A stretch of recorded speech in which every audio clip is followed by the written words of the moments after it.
Hi, welcome to SkyPunk Media with me, Johnny. We've got Troy down below, and we've got Mr. Colin, the captain, on my left, right, who knows, whichever way you look at it. But welcome back to another episode of this podcast, and if you like this video, please like, subscribe. If you're listening on any social platforms like Spotify, things like that, then we're on YouTube if you want to watch us, and same with the website, everything's on there. And on this episode, we're going to quick... Bloody hell! Where did that come from? Too much tea. I wasn't expecting that one. That's how professional we are today. You're on the land tea, haven't we? Not beer. Jeez, oh, that came from the toes, didn't it? But yeah, as I was going to say, on this week's episode, first thing we're going to talk about is Warner Brothers with their patent of the Nemesis system in the Shadow of Mordor game.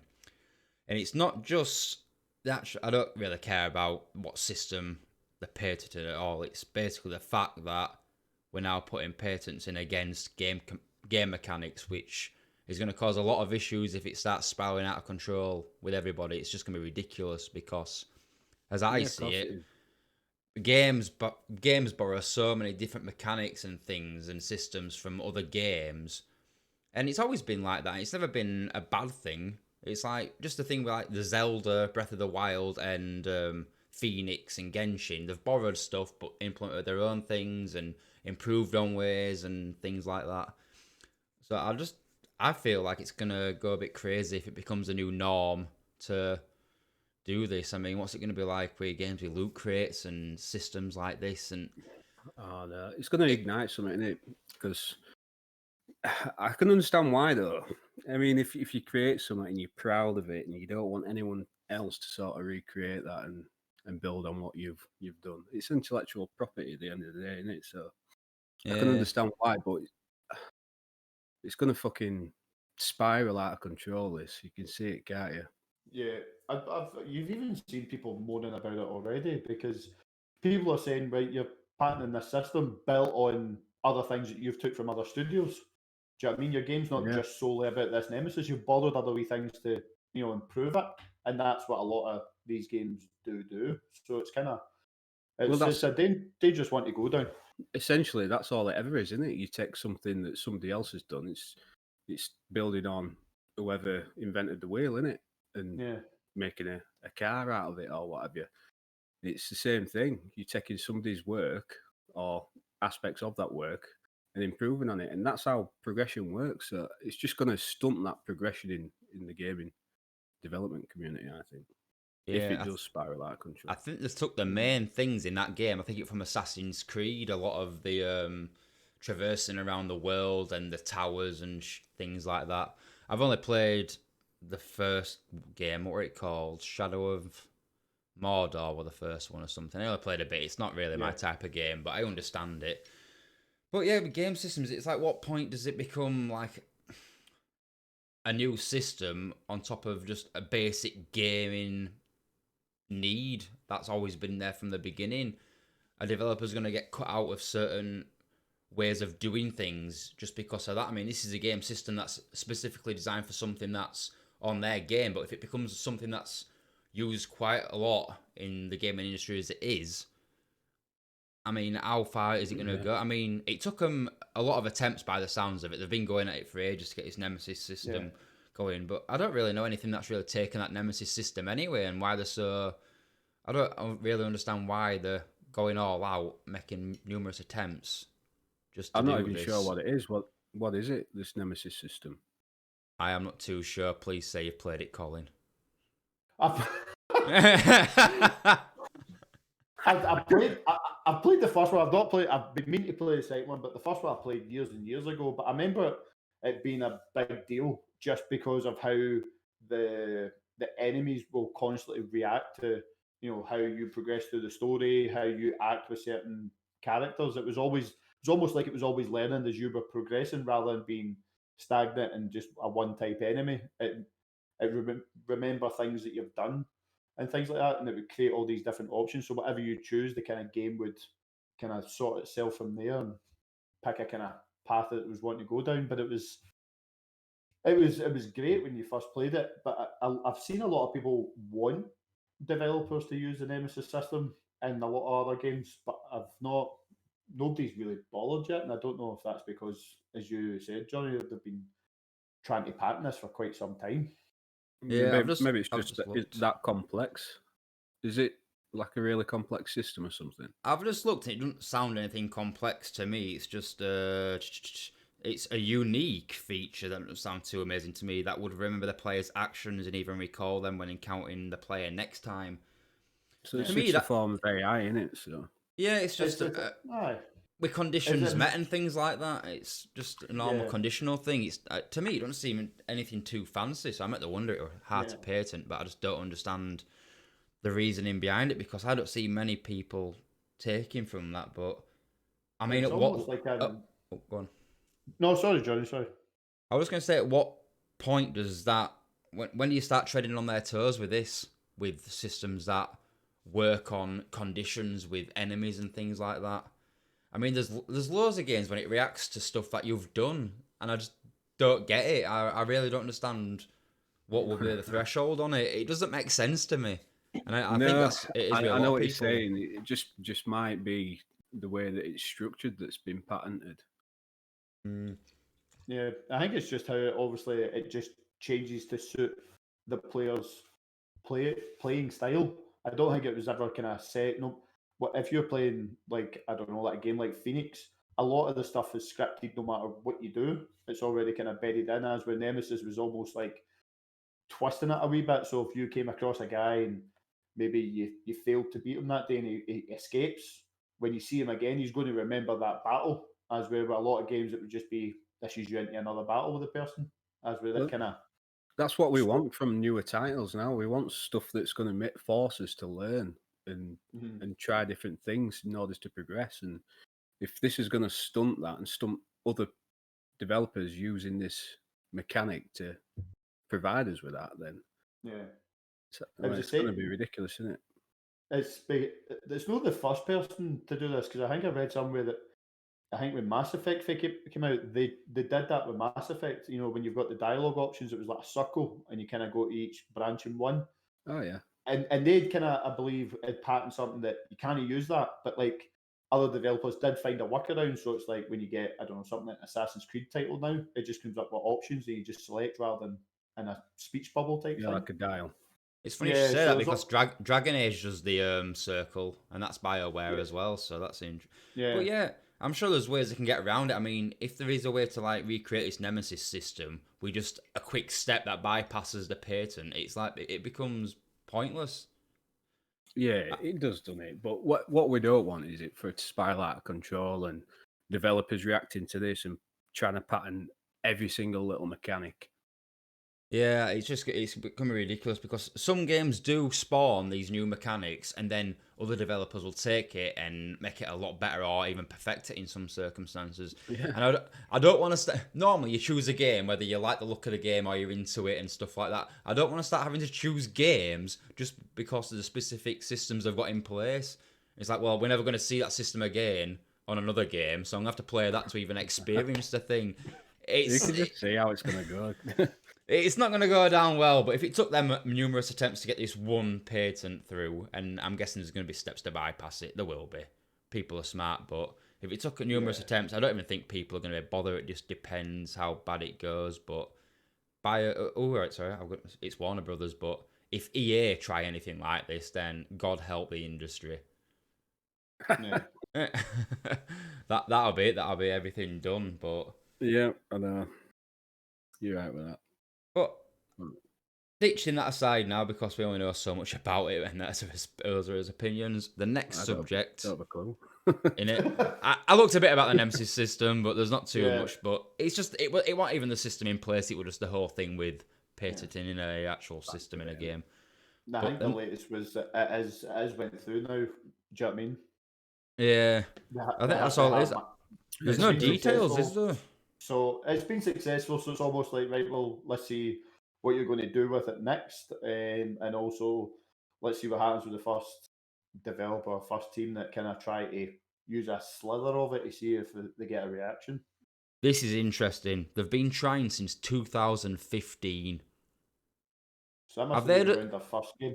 And have they just had a specific legal team working on this for 5 years to patent something? I mean, Shadow of Mordor or War, whichever, it's been a while since that came out, and that had a lot of controversy with paywalls anyway, so they're not really held up that high. This is quite a good statement from Mike Bithell of Bithell Games. Yeah, mate, this is real. Yeah, I know. This is really gross, especially for a franchise that built its brilliant Nemesis system on top of a whole heap of mechanics replicated from other games. Which is right, isn't it? Yeah. So they've taken stuff from other games, built their Nemesis system around that, and then patented that. Which it's not fair, is it? Really? Well, that's what was touched on already. The fact they've probably looked at games like Assassin's Creed and other games and took a wee bit and added it into their style on top of the Nemesis. Like you take away the stuff they borrowed and it was just a Nemesis. This really wouldn't have been that great a game. Do you know what I mean? I enjoyed it, but it would have been a lot worse if they didn't copy. And like how when Anthem came out, like the amount of people that said you should have just copied Destiny. That's essentially what you're trying to be. Why didn't you copy them and do that stuff? It's well, it didn't do well anyway, so I don't suppose it'd probably done worse if it was just copied. Yeah, I'm going to say they're probably not bothered. Apparently, they've got this patent until 2035. Yeah, patents last a long time. Like, but it says here, well, once it becomes active, I don't know when the hell that is. I thought it was already active. Developers or publishers wanting to use an Nemesis system will have to cut a deal with Warner Brothers Games or face legal action. That's the main point, isn't it? I was going to say people have to pay it. It's another source of income for them. Yeah. It is, isn't it? If we do this, then they're going to pay us royalties from it. We've cracked this case wide open. Well, Kotaku did. That's where I read it. Yeah. But yeah, it's always down to money. Yeah, exactly. And quickly moving on to the next topic. Well, it's not really a topic. It's just a little post by, I don't know if it was Bungie or Microsoft, but Halo is going to be, there's going to be a new way to play Halo apparently. And it's not, I don't know, there's a lot of debate over what this means. Is it a new platform entirely like Sony PlayStation or Nintendo Switch? Or is it just another platform on the PC, which has been rumoured to be Epic Games? Hey, you know what I think though, don't you? I can't remember what you said. I said I think it's probably going to be VR Sport. Oh yeah, Master Chief Collection. I went against that because Xbox just haven't had any interest in virtual reality for a while, and they're not bothering with consoles. Well, that says something, doesn't it? They're behind the curve. Yeah, maybe. This might be a good project for them to step back in. I won't say no to VR. Halo on PC, I'd love it. It'd be amazing. It would be perfect for VR. I kind of want to see the Halo on Nintendo Switch because I think the Nintendo Switch could do a kind of game like that. Do you know what I mean? Cloud game. Especially the kind of older titles, they should run pretty decently. But and with all the teases in the past I've had about Game Pass or Xbox games coming to Switch and stuff like that, I think Switch would be a good place to get a different audience. But VR, I'd be all for that. Yeah, I mean, Xbox Cloud Gaming Service. What's it called? XCloud. Mm-hmm. Yeah. I tried it out on my mobile, and then I played Combat Evolved Halo, and it just run sweet as hell. So I had a little look at it. I was playing on mobile, but I didn't have a controller or anything, so we're just like using the touch screen on some games. But it seemed all right. Still some work to go, but it's a lot better than some implementations by other people. But yeah. I do think the Switch is a high possibility. I won't be surprised if, I don't know, people would say it won't go on PlayStation, but I don't see why not. I mean, they've been out for ages. The Master Chief Collection has been out for ages, and online's going through the roof for Halo. So if you open that up to all platforms, and maybe they might introduce some kind of battle pass for Halo where they can make money, and that's what it's all about, and you just got to see like that. I mean, I won't be surprised. We've seen lots of Xbox-only games move to PlayStation. We've seen, I don't know if there's any PlayStation games that went to Xbox, probably. But BioShock, that were an Xbox-only. That jumped over and things. I don't see them letting go of Halo. I They're most like prized possession, isn't it? I don't, but because they're so old, I don't think you'd ever see the newest Halo. But it's just an idea that they could just do it on there because online is up there at the moment for it, and the more players they've got, the more money they can make through micros. Who knows? Yeah. I mean, if they're going to Switch, they're already breaking it. If they go to Switch, so if it's just Epic's Game Store, that is the most shit announcement ever that nobody needs. It's on Game Pass. It's on Steam. I don't give a shit if it's on Epic. I don't go to Epic for anything unless it's not anywhere else. And that's I think sometimes these people, these developers, are just like, oh, watch this, watch what waves I can send out. It's weird. And just watch it unfold on Twitter. It will. If it came to PlayStation, the amount of money they would make on PlayStation if that dropped on that would be insane. Oh yeah, if they dropped it for like 40 or 50 quid, they'd make a bomb. I mean, to be honest, anyone who's got a PlayStation, you've more than likely played Halo anyway. At the end of the day, it's not like PlayStation users are just in their own little corner. Everyone will have played it. Everyone knows it's amazing. They've each got their own shooters. I mean, PlayStation's got the Killzone franchise, which I haven't really played, but I might do because it's on PlayStation now. And then they've got Halo, so meant to be futuristic sci-fi both. Don't know much about Killzone, but I know loads about Halo. We'll see what happens with it. But yeah, it's going to be a good one. Yeah, we'll watch it. We might get some clues from this monthly update they're going to give us from studio.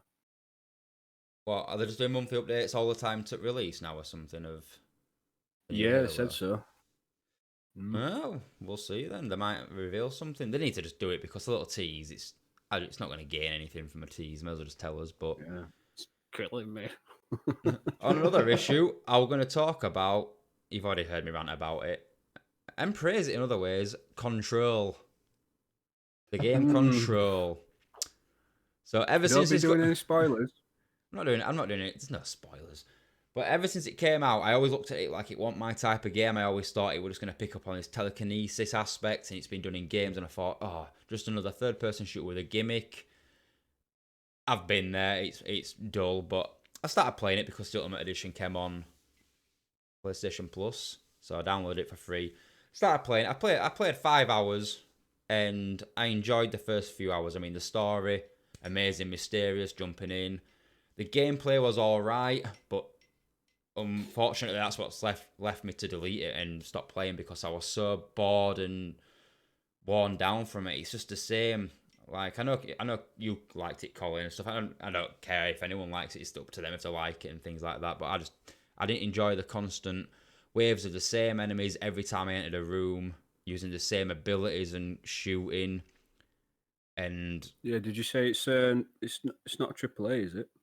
No, it's not a AAA, which is interesting because they charged full price for it, I think. So it looks like it, you know, branding and everything. It looks like a AAA, doesn't it? Really? I didn't know it wanted a AAA until I read that it wanted a AAA. Then I'm like, all right, then I'll give it a bit more credit. But you know me, I'm still excited to play it because I'm a story guy and I can sort of forgive certain aspects like mechanics and structure in light of the bigger picture. That's what I thought, because I thought the combat's mediocre, but it's just the fact that it was just constantly doing it to me, and I was like, you know what, I can't continue with it. And then when I looked at a quick review online, apparently you don't get many answers answered by even the end of all the DLC and the story, so I was like... I like that though, mate. Even at the end of a film, I like that you're left with questions. Yeah, it depends on what. Yeah, exactly. Because when you delve into it, you'll see there's quite a lot. It just depends on what kind. If it's just cliffhanger kind of stuff, brilliant. I love cliffhanger kind of things, but it makes you think, like end of Inception and stuff. But you can't have main story points just stop dead and cut short. Like in the Midnight Sky, when you're left with questions like, "Oh, what happened to them on that planet?" Or what happened to them going to start that new civilization? There's only 2 of them. Well, they all end up inbred, don't they? Yeah, exactly. But you're left with those questions, aren't you? So, yeah, sorry, guys. There you go. I don't need to watch it there. Little forearms around that planet. Incestuous space film. That's how aliens begin. We're just sitting on the planet. Yeah, all deformities. The hills have eyes on the moon. Yeah. But yeah, I enjoyed it. I mean, I looked at loads of like lore when you pick up books and stuff like that. I thought it was really good in certain ways. Like I said, it was just the gameplay mechanics, and it just wore me down, repetitiveness, and how little there is around it. I know, Colin, you said you just go around feeling like a god with your powers, but I got my ass kicked quite a few times. It's like enemies take loads of shots and stuff, even though you're meant to be all powerful, and then they come up to you, punch you, and 3/4 of your health is gone. I'm like, whoa, calm down. I just liked it because as you start off feeling proper weak as hell, and as you say, you are constantly getting your arse handed to you. But once you get a few powers like the shield or the telekinesis to throw stuff at them and things like that, like it does force you to kind of use them all in a one. Do you know what I mean? Like if your health is low, but there's health maybe across the way, try and use your shield to get to it. But it's the different levels of upgrades, because a shield you can upgrade to basically when it's kind of worn out, just chuck it at an enemy and maybe defeat them. So it was like, the one thing I will say is the enemies do kind of get repetitive in the sense that a lot of them are the same. They throw in the odd newish one here or there. The boss battles were decent, but I think it was more just like the story was really, really cool, something different. And I thought the gameplay was fun as you get more powers and you can kind of mix up. And then that's the same for a lot of games, isn't it? I know, like Phoenix, it didn't start getting really fun until you had all your abilities. Mm-hmm. Yeah. And I've noticed most games like that where you're leveling up, it's the same case. Fallen Order, for example, you'll know this, Colin. Like it feels really clunky until you've got all your force powers and stuff, and then it's a lot more fluid and you're enjoying it a lot more. Yeah. That's what I liked about Star Wars, because it felt like when I finished it and I kind of looked at the bigger picture, I was like, I really did feel like a Padawan at the beginning of this game. Yeah. By the end of it, I'm like, I feel like an actual Jedi now. It was proper, but it was just good how they done it. I mean, don't get me wrong. Probably at the beginning of the game, I was swearing. You start trying to move shit with your hand, like. Do you know what I mean? Just constantly getting slapped about. I was just like, but it was good that you kind of feel that progression, because a lot of times there's plenty of games out there where you don't feel it. You're just like, oh, you can kill away straight off the bat, kind of like Assassins. You feel like you're on that journey, don't you? Yeah, like training and building up your skill repertoire. Yeah, and Control was kind of like that, because it's more uncovering, because like the fact that this game's just takes place in one building that's forever changing due to like different dimensions. Right, enough now, because I'm going to play it.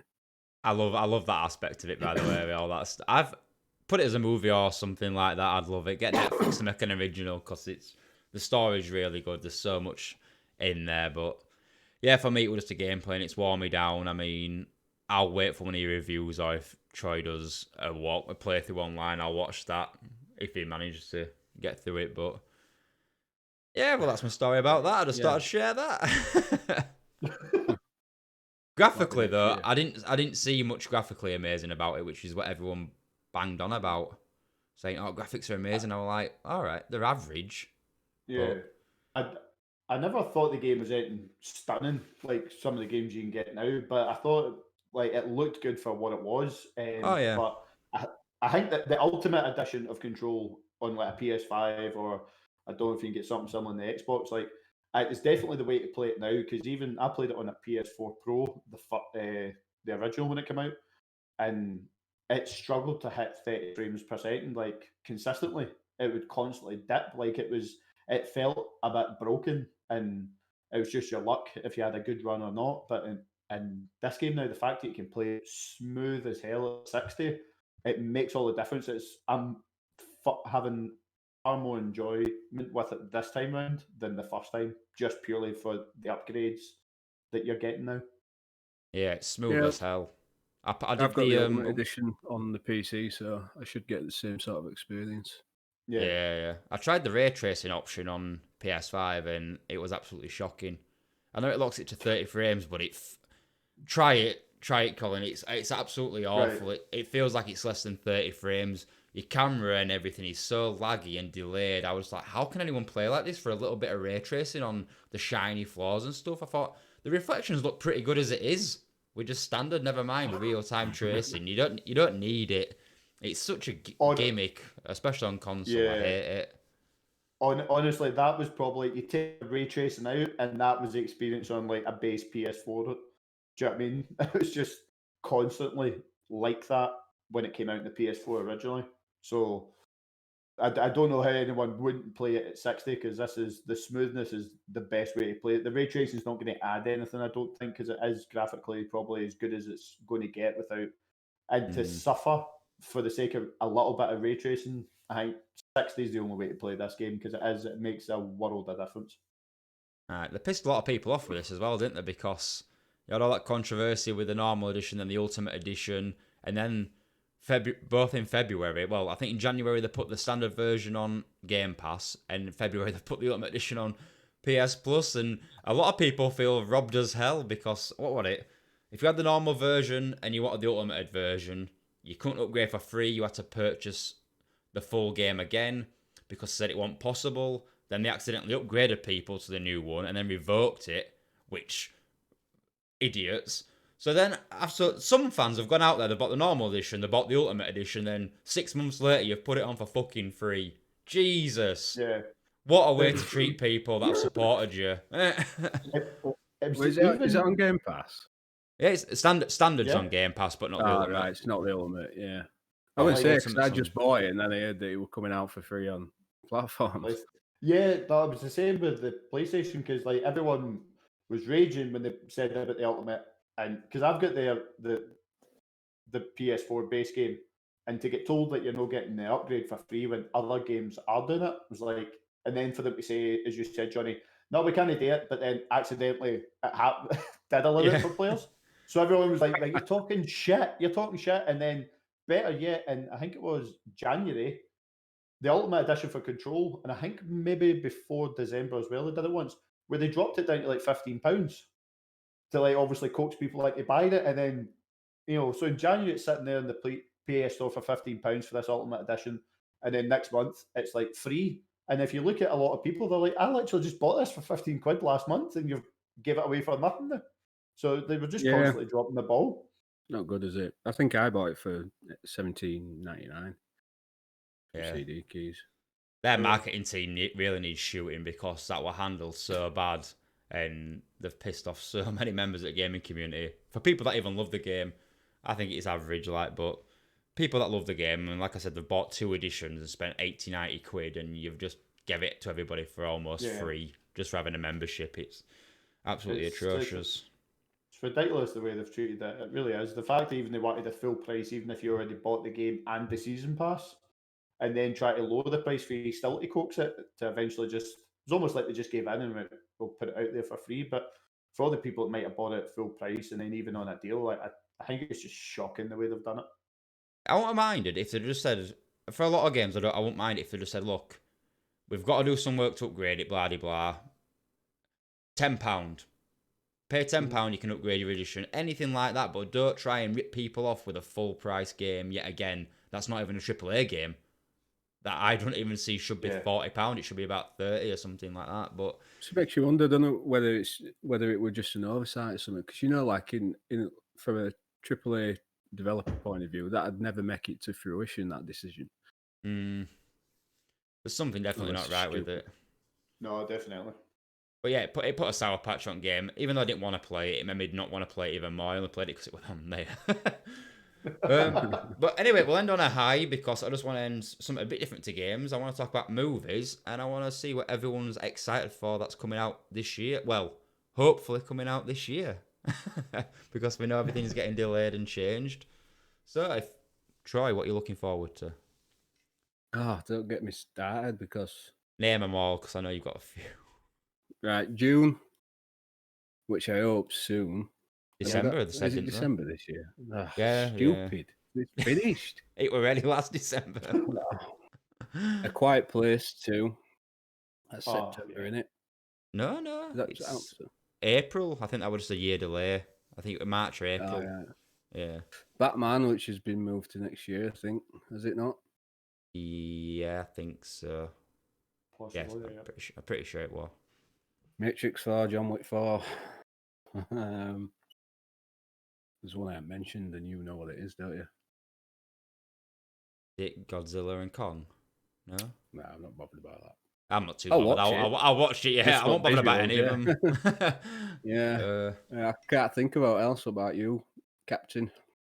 I am the one I'm waiting for, but I need to figure out how I'm going to see it because it's only on HBO Max, and I don't know how us in the UK can get a look at that. But it's the Justice League movie, but Snyder's version. Because like there's so much hype behind it, and like I've watched the first one, and it does feel the way they done it. It was just you could tell it was like two different directors doing their own versions slapped together. So I think I'm more interested because the Snyder movies. Yeah. Like before this, like he's told a story and then he got halfway through a story in Justice League, and the fact that this movie is going to be like about 4 hours long, I'm interested to see. Is this the Justice League where Thing is going to be in it? What's his name? Joker. Can't remember now. No, you're going to have Ben Affleck in it, aren't you? Yeah, Affleck as Batman. And then there's what's his name now? The old one. The old Batman from Batman Returns. Oh, Val Kilmer. No. He's like the Michael Keaton. Michael Keaton. Before, yeah. That's for the Flash movie. Ah, right. Yeah, I heard something. They were talking about bringing, I think it's Michael Keaton's Batman back for the Flash movie, and I think a couple of because they were going to make Michael Keaton's Batman part of the canon in the Flash movie somehow. I like Michael Keaton, but he ain't got the chin, has he? He ain't got chin for the role. No, to be fair, he's still one of my favourite actors to play Batman. Like he was still Batman and Batman Returns were Batman Returns was okay, but the first Batman that he was in was the Joker. I thought was brilliant. But yeah, I think the movies that you say as well, like Dune, Matrix, I'm all for them. I'm ready for them. But the Snyder Cut of Justice League, I'm interested in just to see his story finish that he was trying to tell through that started with Man of Steel. So I just need to figure out how to see it. Is it slated to be like 4 hours long or something? Yeah, there was they talked because it was going to be in HBO that he might do it into like 4 like almost like TV episodes, like an hour long. But apparently it came out in the last week and says no, it's continuous and it's 4 hours. Well, and they've got the DC universe has got a lot to catch up on, haven't they? When they compete with Marvel. Especially now that Marvel are using Disney Plus to hit the kind of TV side of things now. But what with WandaVision. yeah. So they've got that, and then they've got the Falcon and Winter Soldier straight after it. Yeah, I saw a trailer for that the other day. I thought it looked all right. I think there's going to be a bit of comedy in that as well, isn't there? Yeah. And I think Marvel are doing it the right way because I look at a lot of these, like the WandaVision, I'm like, I'll get to it when I get to it. I'm not overly fussed, but then you see bits of information over the internet where it's like, no, what happens in WandaVision is going to affect the Marvel Universe. And you're like, oh, so I'm going to need to watch this if they bring out a movie to find out what's going on. Well, shit, it's weird, isn't it? Like the writers were so good. They must have an absolute massive timeline somewhere that they just have to look at and just say, right, that feeds into that. That feeds into that. We need references here, and here. It's just crazy, isn't it? Like when you're watching the Avengers films, you notice all these little references. Yeah, if you've seen all the rest, if you've seen them, yeah. If you've got a year of your life just to watch Marvel films. I've just been looking through to get dates and stuff like that, and I'm pissed off because Matrix 4 has been delayed, by the looks of it. Till when? Hell. 22nd December. What about John Wick? I didn't even see John Wick on the list. I haven't heard anything about John Wick 4 for ages, but good news about Dune is that it's coming out on October 1st. Another one that I'm looking forward to is Ghostbusters Afterlife, which is coming out November 11th. Oh, yeah, I'm looking forward to it. I forgot about that. I'm interested. Where's the other one? It does actually look pretty good, doesn't it, with the kids? A Quiet Place 2 is September 17th, so I think you were right with that. I think that's the one I'm most eager for, is that one. Yeah, it's a really good movie. And then I've got Mortal Kombat, which is Yeah, a little guilty pleasure, but I really enjoyed it. I love the originals. They were so bad but so good, so I'm excited to see that. But I can't believe Matrix 4's been delayed. I were actually looking forward to that, to see what they're going to do. I've got so many questions about that I movie don't know why already. you're surprised. I don't even know. It has been delayed. It's just on IMDb. Oh, yeah, initial release, 23rd of December. I just want a trailer for the Matrix to figure out how the fuck Neo's alive. They probably don't give one because you know it's going to be shit. I think they'll have a way. They'll have something going with it. Apparently, it got delayed back in December. Oh. So I never heard of it. So let's have a quick look for John Wick 4 because I'm interested in that. Was is Trinity in the new one as well, isn't she? I think they were all in it, yeah. Yeah. So it's like, how the fuck how is she alive? But I've got to wait in December now. Great. They were resurrected there or something, you know. You know what? Something Sack this off. John Wick 4, 27th of May, 2022. This is ridiculous now. They were both meant to come out next to it, well, same day, weren't they? In like April or something. It's becoming a joke, is always delaying business, especially when a lot of films are complete, like A Quiet Place Part 2, put it on demand. It wasn't even at the cinema with the first one, I don't think. It just went to Netflix. Yeah, it just went straight to Netflix, didn't it? Because that was what meant to come out in March last year. It was about 3 days. Billboards, it was buses and everything.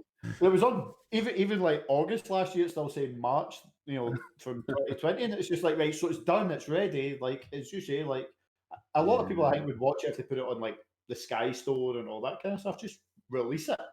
And people will pay for it. I'll pay like £3-4 for a rental. You might even bump it up because it was meant to be at cinema. You might even say £5-6 for a rental. But people would pay it. People are on board. Just give us these bloody movies that are ready for us. I get it because they want all the income from the cinemas, but we don't know how that's going to roll out anyway when they eventually do reopen. But I said we're going to finish on a good point about movies that we're looking forward to. They've all been in it. Fucking shit thing. They've all been delayed again. You're like, God damn it. Well, sorry about that, everyone. If you didn't know any of that, and I've just pissed your day off as well. Like and subscribe if you like this channel. Cheers. Nice. But anyway, as for that, I'll probably call it an end to the podcast because it's just, well, like I said, I thought it was going to be a good ending, but I'm upset now. But we'll see if what else happens. But you never know. If the cinemas manage to open earlier and things like that, then things might get pulled forward. Who knows? Yeah. I think just a big divide. They're obviously trying to wait. They're trying to guess the cinemas because I think I read somewhere that the Uncharted movie that Tom Holland's doing is basically like they've done the filming, but it's been pushed to 2022 as well. So they're obviously just kind of sitting there going, right, this year's no use for cinemas. I'm not bothered about that because I want them to get it right. Yeah, same. There's another Tomb Raider film as well, apparently getting done. I don't know where that is at this stage. I'll just wait. I'm not too bothered about updates. Is one that going to be a series? Oh no, that's an anime series, isn't it? That's coming. Oh yeah, they're making an anime series for that. You've got the Resident Evil 2. Is it Resident Evil 2 movie thing coming out on Netflix? Yeah, that's a movie. Is that CGI movie? That looks. Is it CGI? Yeah, I think. Or is it real actors? I'm not sure. No, yeah, it's CGI. I'm down for it. I don't care either way. Yeah. CGI is probably the best way to go with it, to be honest, because we all know how Resident Evil went on movies. But anyway, yeah, I'll call an end to that one. But it's been a good chat and a big good catch up. We'll probably have more bad news about delays next week. Next year. I'm delaying us. I'm delaying. Delaying podcast now. Big spoiler for the rest of this year. We're fucked. In it. Everyone's next year. But for anyone tuning in, thank you very much for joining. Check out others' videos. We've got if anyone's interested in wrestling, we've got the Royal Rumble review out. If you've got the time, who knows? And if anyone watched the American football last night, we don't have a video on it, but I hope you enjoyed that because I know us three did. It was an interesting game, quite amusing as well, to be honest. But thank you for joining in, and thank you, Troy, and thank you, Colin, for coming on tonight. Thank you. Well, See you later.